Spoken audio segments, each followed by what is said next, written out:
अरे गुस्से में उठ के तबले बोला देखा वार हो।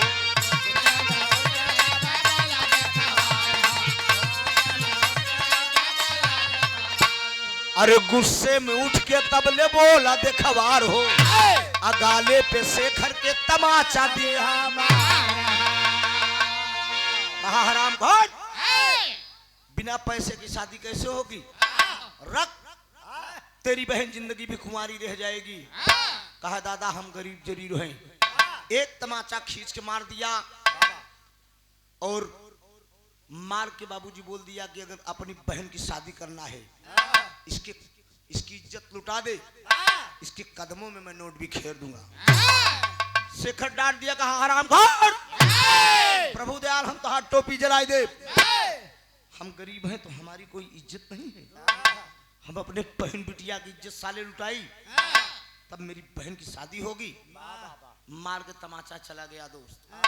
दोनों भाई बहन बैठ के दरवाजे पर रोने लगे।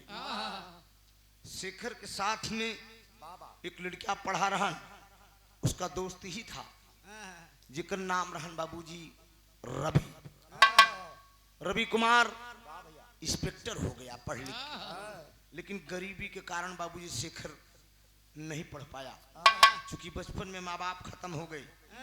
दोनों भाई बहन बैठ के दरवाजे पे रो रहे हैं। तेरी का भाव है मास्टर। अरे बहन का के सजाए डोलिया, अरे कंपित घड़ा शोक में अंबर नीर बहाए। बहन का के सजाए डोलिया,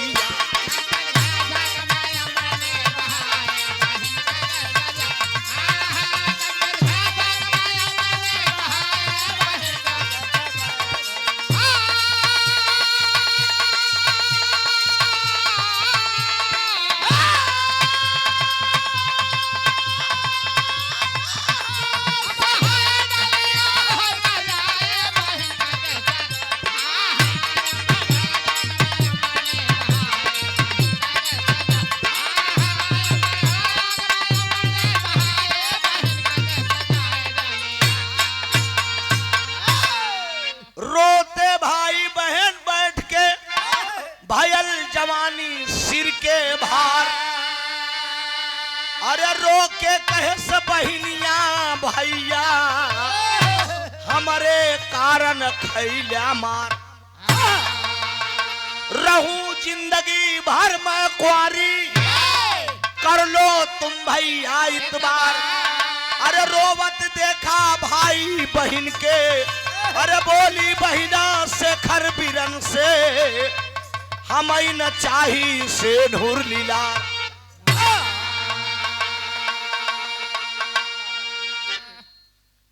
नहीं चाहिए ऐसा सिंदूर, जिक्र कारण हमार भाई मार खाए, हमार भाई बिक जाए, हम कभो न शादी करब बाबूजी। याद रख ले बाबूजी, हम कभो शादी न करब, हम कुंवारी रहा और तोरे दामन में कभो हम दाग न लगे दे। यही दोनों भाई बहन बैठ के बातचीत कर रहे हैं। इतने में जो उसका दोस्त था इंस्पेक्टर रवि कुमार, सोचा कि शेखर के दरवाजे पे चलूं और शेखर से मिलता चलूं। लेकर बुलेट बाबूजी तर तर तर तर तर तर तर तर तर तर दरवाजे पे आया। कहा नमस्ते भैया शेखर। नमस्ते। क्या बात से तुम रो रहे हो? कहा भैया दादा प्रभु दयाल मेरी बहन को देखने आए थे। दादा प्रभु दयाल कुछ दहेज की मांग की, मैंने इनकार कर दिया, मेरे गाल पे तमाचा मार के चले गए। कहा अपनी बहन की इज्जत बेच डालो, बहुत रुपया मिलेगा। ये बात रवि कुमार कहा, इसलिए मतलब तुम्हारी गरीबी के नाते तुम्हारी बहन से कोई शादी नहीं करने के लिए तैयार है। ए शेखर, एक बात मेरी सुनो। शेखर ने तब रवि कुमार से सारी बात बताया। अरे रवि कुमार भी की आंखों से मित्र को गले लगाया हो। अरे राम बहन का के सजाए डोली। कहा अगर इतराज रहो तो, अगर इतराज रहो तो कुसुम मेरे मन भाए, बहन का के सजाए डोली।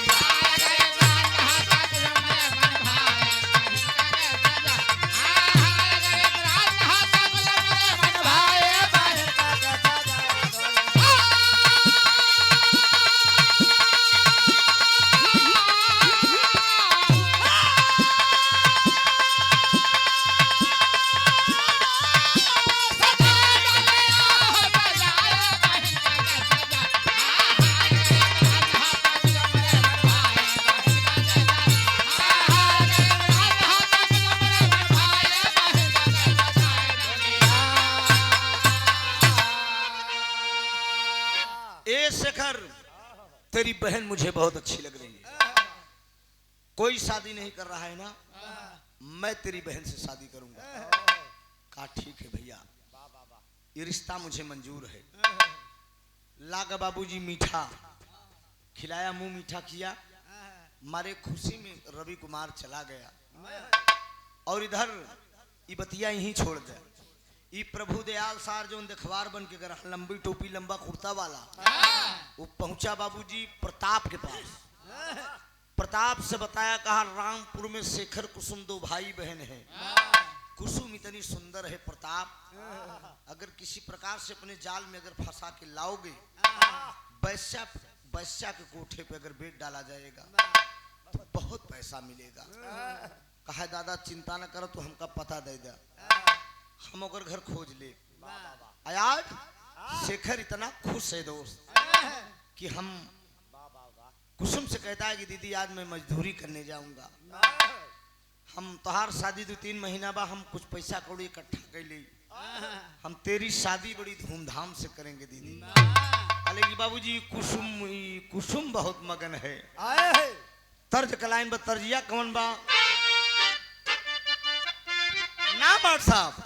अरे पतरकू,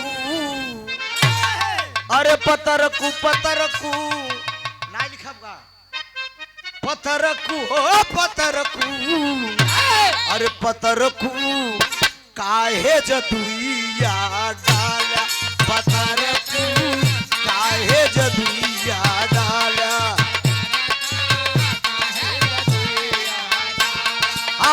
जियत जिंदगिया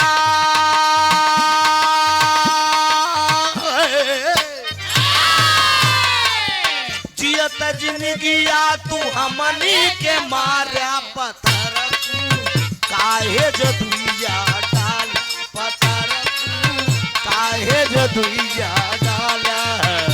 बारे है गुरु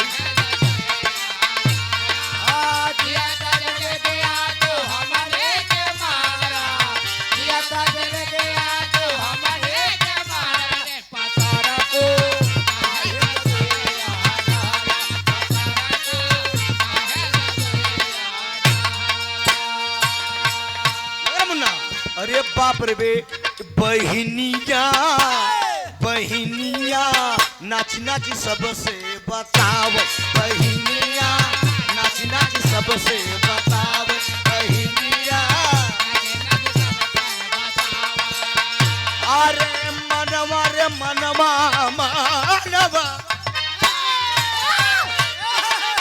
मनवा के अपने रे सपना सजावई, बहिनिया नाच नाच सबसे बताओ, बहिनिया।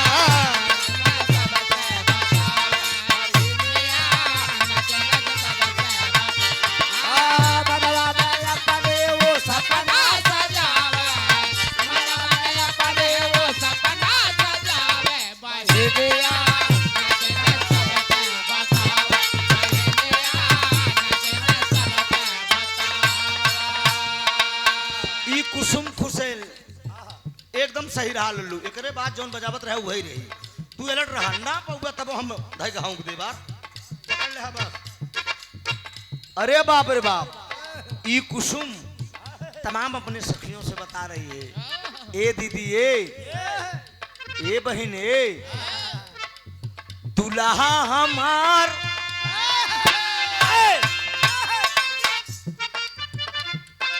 जिया लल्लू, दुल्हा हमार हवा फौजी जवानवा,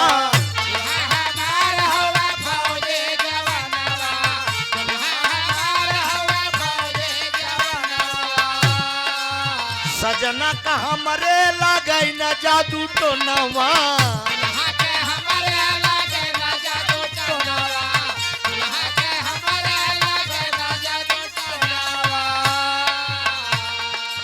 मनवा के अपने रे सपना सजावई, बहिनिया नाच नाच सबसे बतावे, बहिनिया।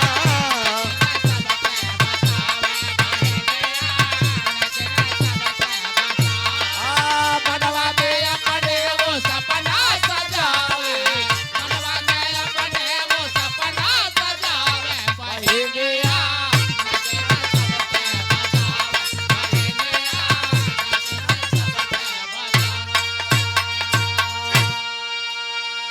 अपने मन का मनसा सजा रही है दोस्त।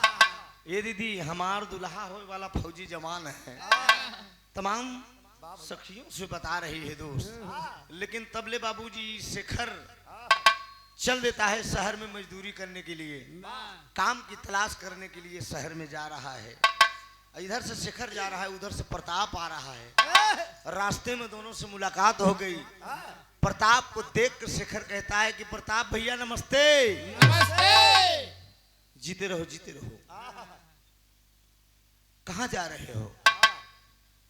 कहा तुम्हें शेखर कहते हैं? कहा हाँ भैया मुझे शेखर कहते हैं। कहा कुसुम तुम्हारी बहन है ना? कहन हाँ भैया कुसुम हमारी बहन है। कहा उसकी शादी उदी करना है? कहन हाँ भैया आप बड़े लोग हैं, अगर मदद करें तो हमारी बहन की शादी हो जाए। तर्ज भाई अब तोहरे मन वाली।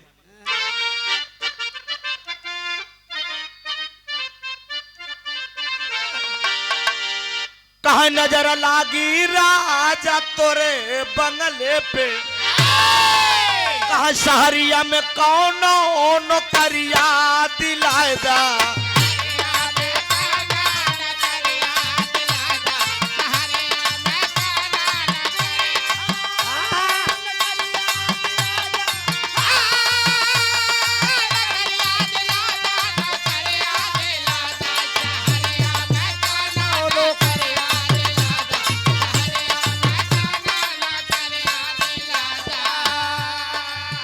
भेजबे बहिनिया के डोलिया ससुरवा,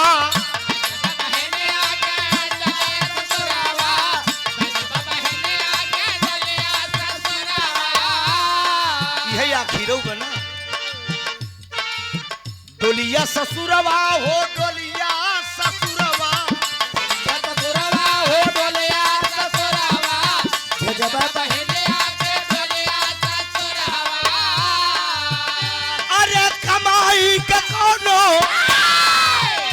अरे कमाई के कोनो जतनिया बताएदा, शहरिया में कोनो नौकरिया दिलाएदा।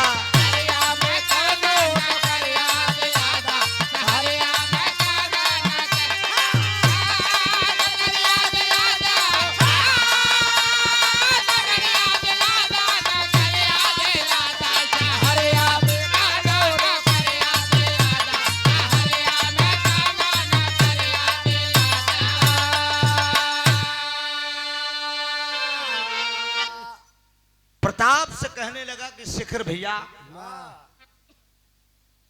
हम शहर में काम खोजने के लिए आए हैं, हमारे बहन की शादी होने वाली बा।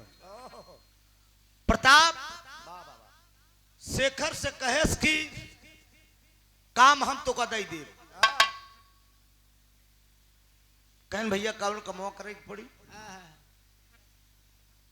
कहन बगले की सफाई कर दो, झाड़ू पोछा लगा दो, आने वाले मेहमानों को सत्कार से बैठा के जलपान करा दो। 50 रुपया रोज दूंगा, अर्थात 1500 रुपया काट। देखिए अब बड़े लोग गरीबों को कैसे परेशान करते हैं। ले गया बंगले का दरवाजा खोल दिया, सफाई करने लगा। कुछ देरी के बाद प्रताप बोल दिया कि तुम अपना कुर्ता उतार के खूंटी में टांग दो, आराम से सफाई करो। कुर्ता उतार के खूंटी में वो आदमी टांग दिया शेखर, झाड़ू लेकर जुट गया। थोड़ी देर के बाद प्रताप कहता है कि जरा एक गिलास पानी लाओ। कहा ठीक भैया। पानी लेकर आया। जब पानी लेने गया तो अंगूठी जंजीर सोने की घड़ी उतार के मेज पर प्रताप धर दिया। पानी पिया। कहा ले जाकर गिलास धराओ।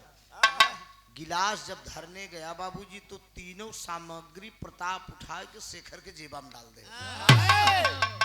अब गिलास धई के आए बाबूजी, झाड़ू लेके जुटी के। थोड़ी देर के बाद प्रताप बोला कि शेखर यार जरा टाइम बताओ, टाइम क्या हुआ होगा? कहा है बाबूजी घड़ी तो आप पहने रहे, आप ही जाना, हम नहीं जाने बाबूजी घड़ी कहाँ है। कहा हरामखोर तुम साले चोर हो, मेरे घर में नौकरी करने जरूर आए हो लेकिन तुम पक्का चोर हो। कहा नहीं बाबूजी हम चोरी करे नहीं आई है, मैं मजदूरी करने आया हूँ। मेरे बहन की शादी होने वाली है। कुर्ता उतार के जेबा में हाथ डायस बाबूजी तो पूरा माल बरामद हो गया। थाने में फोन कर दिया। ओती के बहन निखोती के यार पैसा है पास में तो साथी। दरोगा साहेब पहुंची आए, मारे पीटे बाबूजी ले जाए लागे थाना में तो तर्जब इमली का बूटा। यही लेकिन हमार ई ओरिजिनल डुप्लीकेट हमसे कम नहीं बा। बोला दरोगा साला है चोर, ना कमीना करता है शोर, अब न चलेगा तेरा जोर। चल जल्दी थाने की ओर, चल जल्दी थाने की ओर। बोला दरोगा साला है चोर, ना कमीना करता है शोर, अब न चलेगा तेरा जोर। चल जल्दी थाने की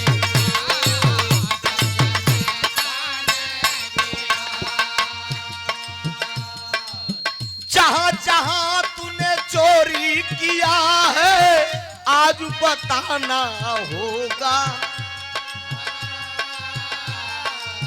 मारूंगा चालान भी होगा, चाहे जेल बड़े धोखा। बोला दरोगा साला है चोर, ना कमीना करता है शोर, अब न चलेगा तेरा जोर। चल जल्दी थाने की ओर।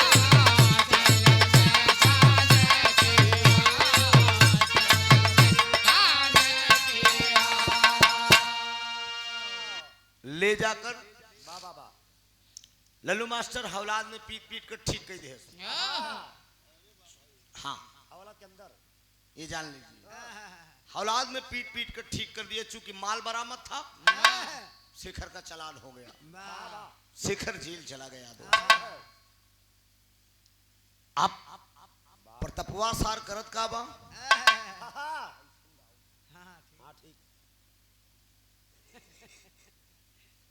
आई जाए तू भाई मस्ती से कहाँ मिलबे करी। प्रतपवा पहुंच के प्रभु दलवा के लगे, पर हुआ के लगे। कहा दादा काम तो बन गया। कहा का भैया कहा का सारे फसाए दिन के झील ग से खरा। कहा तब दादा लल्लू मास्टर अब का बताइए आपसे, यही भी रहा में 45,000 इनाम पाए रहे चंदौली जिला में। यही एक भी रहा में विजय लाल यादव से भी रहा रवि चौबे के मंच पे। यही एक कांड में ना रुपया कैसे हम माल लग मंच पे बिन नहीं पाए पार्टी वाले। कहा दादा जेल भेज दिन। कह तब कहना बोकर बहनिया कल बब जाई मास्टर नहीं क्या बाका उठाई लिया। कल ठीक है 12 बजे रात में घनेरी रात है, दरवाजे पे खड़ी है वो अबला, अपने भाई का राह देख रही है। मामला ठन ठन गोपाल भाई का जाने रहे, जौन काम हो ग्रान हो गए यार बोहनी न हो। तो बस यही हम ये गाय के चले चला। बाबूजी वो गरीब की बच्ची खड़ी है, मेरा भैया मजदूरी करने गया है, आता होगा, अपने भाई का राह देख रही है। लेकिन ये